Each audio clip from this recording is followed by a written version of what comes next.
Hello friends, welcome back you to this channel. Friends, इस video में आज हम स्टडी करने जा रहे हैं कंटिन्यूटी की। मॉडुलस फंक्शन की हम लोग कंटिन्यूटी की स्टडी करेंगे और ये टॉपिक है कैलकुलस का। ठीक है, तो चलिए स्टार्ट करते हैं। तो देखिए, ये क्वेश्चन है हमारे पास और टॉपिक क्या हमारे पास स्टडी करने आ रहे हैं, कंटिन्यूटी। कंटिन्यूटी, ठीक है। तो देखिए क्वेश्चन क्या है,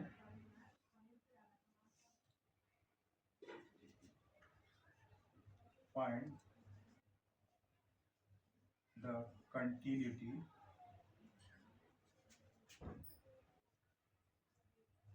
of the modulus function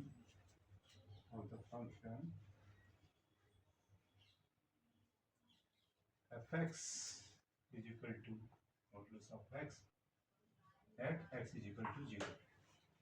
अब देखिए कि हमें फाइंड करनी है कंटिन्यूटी इस फंक्शन की, किस पर, 0 पर, है ना। x की वैल्यू 0 पर हमें फाइंड करनी है। तो देखिए पहले ये समझते हैं हम लोग कि ये जो मॉडुलस फंक्शन है वो होता क्या है। तो देखिए मॉडुलस फंक्शन एक ऐसा फंक्शन होता है कि वो कम होते होते या ना ज़्यादा होते होते या कम होते होते वो एक पर्टिकुलर पॉइंट पर अपनी वैल्यू को रिवर्स कर लेता है। जैसे कि देखिए मैं इसी की बात करूं, इसका ग्राफ खींचोगे तो ऐसे आएगा। ठीक है, तो क्या हुआ, अगर हम इधर से बात करें तो क्या हो रहा है कि कम होते होते, है ना, और 0 आएगा, फिर 0 से रिवर्स डायरेक्शन मार देगा, है ना। मतलब अब अचानक से वैल्यू चेंज कर ली, यानी पहले डाउन में आता है फिर ये अप में जाता है। तो ये होता है ना, ऐसे। तो ये जो एक्स एक्सिस होती है, यहाँ पर हम लोग एक्स की वैल्यू को लेंगे और यहाँ पर हमें चेक कर दिए कंटिन्यूटी को 0 पर चेक करनी। तो हम क्या करेंगे, जो एक्स की वैल्यू यानी कि हमारे पास ये क्या है, हमारे पास ये नंबर लाइन है ना, यहाँ पर ये क्या है कि ये आपके रियल नंबर है। तो इस रियल नंबर को, पूरे रियल नंबर को हम दो कैटेगरी में बांटेंगे। एक तो वो जो लेस देन 0, मतलब आप यहाँ से आ रहे हो ना, ऐसे ट्रेवल करते हुए, और इस 0 को टच, बस साइड से टच करना है, ये मान लीजिए, लेकिन कौन साइड्स नहीं करना। तो जितने भी यहाँ से यहाँ तक नंबर बनेंगे उसको आप ये बोलोगे। अब यहाँ से 0 से कौन साइड्स होते हुए इधर जाना है, तो ये क्या होगा, ये आपका होगा इस तरीके से, ये। ठीक है, तो हम क्या करेंगे, इस जो x की वैल्यू है उसको दो कैटेगरी में बांटेंगे, एक ये और एक ये। उसी हिसाब से हम इस फंक्शन को दो ग्रुप में बांटेंगे। ठीक है, तो चलिए स्टार्ट करते हैं आगे। तो देखिए सॉल्यूशन में आते हैं, है ना। देखिए सॉल्यूशन, तो हम क्या करेंगे, इस फंक्शन को ऐसे लिखेंगे, यानी कि हमने क्या लिखा कि x इज लेस देन 0। अब लेस देन 0 का मतलब होता है कि 0 से कम है, कितना भी कम हो सकता है ना। लेकिन कंटिन्यूटी क्या होता है, उसके आसपास ही होता है। ठीक है, हालांकि आप इसका सेंस इन्फिनिट तक भी होता है, लेकिन हमें इतना नहीं जाना, हमें 0 के आसपास लिखना है, जो भी है 0 के लेफ्ट में रहना, ठीक है, कम ही रहना। तो अब देखिए ये जो मॉडुलस फंक्शन होता है, ये क्या होगा, ये मॉडुलस फंक्शन क्या, पहले थोड़ा सा और बता देता हूँ। जैसे मान लो मॉडुलस x है, ठीक है। अब हम इसको क्या कर सकते हैं, जैसे कि मान लो हमारे पास अंदर माइनस एक्स है, तो हमें पता है कि मॉडुलस में यानी कि जो लाइन होती है, ये पैरेलल लाइंस होती हैं, ये मॉडुलस को रिप्रेजेंट करती हैं। इसके अंदर कोई भी वैल्यू रखोगे वो एब्सोल्यूट वैल्यू मिलेगी, मतलब पॉजिटिव ही मिलेगी। ठीक है, तो ये पॉजिटिव कैसे आता है, देखिए वो ऐसे आता है कि जो माइनस एक्स है, ठीक है, माइनस एक्स लिखिए, इसके बाहर एक माइनस और लगा दीजिए, तो ऑटोमेटिक आ जाएगा, ये प्लस हो जाएगा। और अगर ये प्लस है तो कोई दिक्कत ही नहीं, वो तो प्लस आना ही है। ठीक है, तो देखिए यहाँ पर ये लेस देन 0, तो लेस देन 0 है तो माइनस लेस देन 0 होता है। ठीक है, तो यहाँ पर क्या लिखेंगे, माइनस एक्स। ये ऐसे ही x is greater than 0 equal to 0, तो इसके लिए क्या है, इसके लिए x है। यानी कि हमारे पास दो फंक्शन, अगर आप ये लेते हो तो फंक्शन ये लेते हो तो फंक्शन ये। ठीक है, तो देखिए अब हम इसको करते हैं आगे सॉल्यूशन।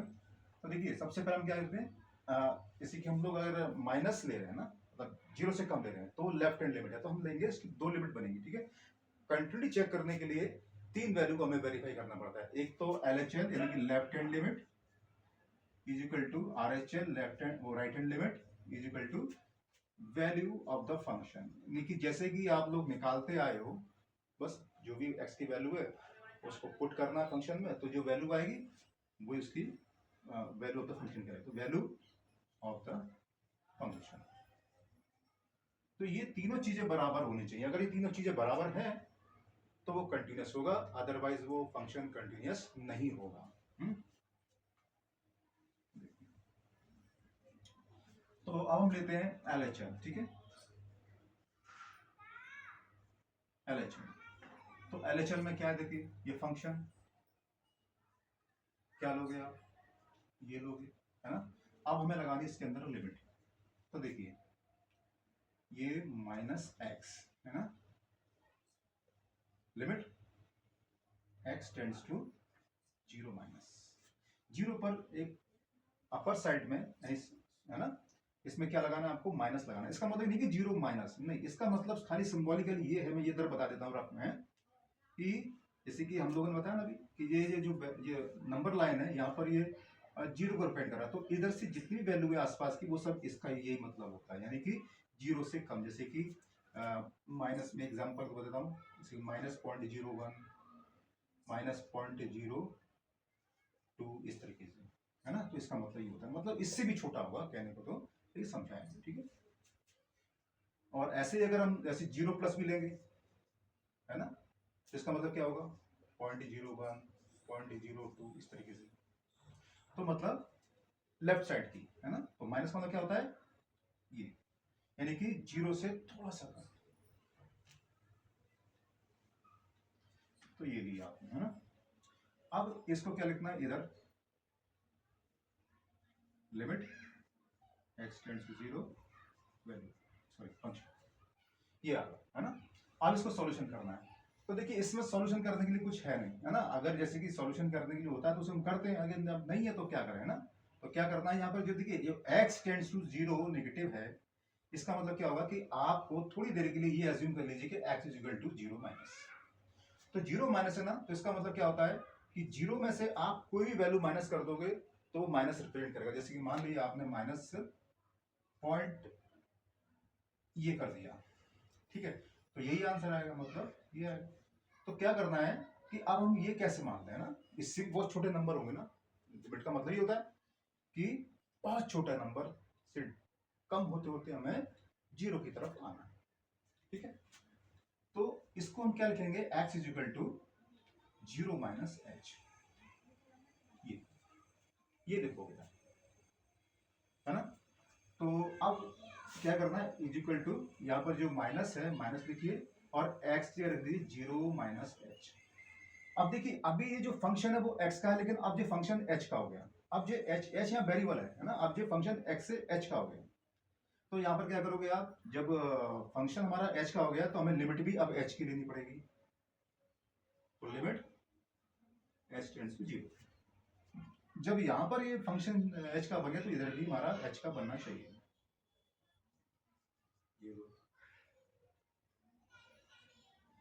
है ना, अब देखिए पहले इसको सॉल्यूशन कर लेते, ठीक है। अब ठीक है, अब इसको सॉल्यूशन कर सकते हैं, लेकिन अब सॉल्यूशन करेंगे तो क्या होगा आगे देखते हैं। ये तो देखिए पहले इसको माइनस, है ना, ब्रैकेट माइनस h, फिर सॉल्यूशन करेंगे आप, तो ये आ गया आपका प्लस h। अब देखिए आगे इसमें कुछ सॉल्यूशन है नहीं, तो सिंपल आपको h इज इक्वल टू 0 रख देना, मतलब 0। तो ये क्या आ गया आपका, limit h tends to 0 of h is equal to 1, है ना, इस तरीके से। और आप आपकी इच्छा है, आप चाहो तो सिंपल इसको x भी लिख सकते हो, ऐसा कोई दिक्कत वाली बात नहीं है। आप चाहो तो, क्योंकि हम इसको कंटिन्यू में ले रहे हैं, तो आप h भी कर दो, ऐसा कोई दिक्कत नहीं, ठीक है। वो सॉरी x भी कर दो तो भी कोई दिक्कत, क्योंकि हम लोग यहाँ पर कैलकुलेट कर रहे हैं उसको, ठीक है।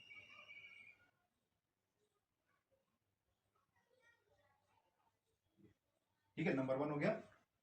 अब आते हमारे पास ये, अब निकालना हमें RHL, है ना। तो RHL में क्या लेंगे, देखिए ये लेंगे आप, मतलब जब ये लेना है आपको, अभी आपने ये लिया है ना, तो यहाँ पर लिख देता हूं for x less than 0।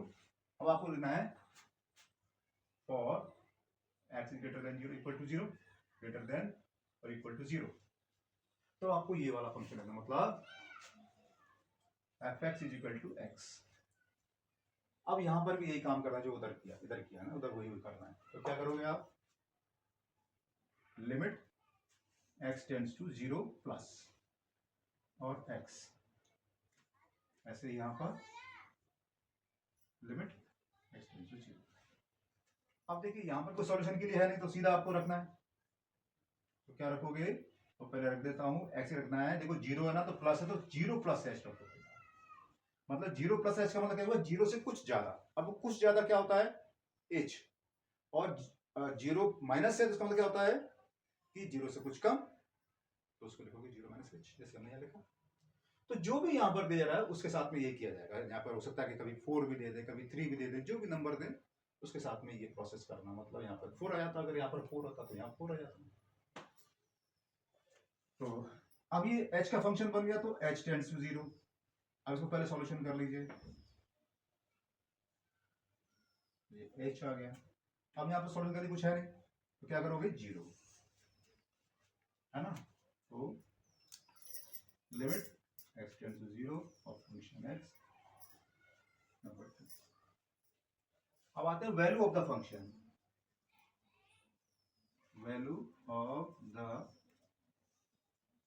Function is equal to,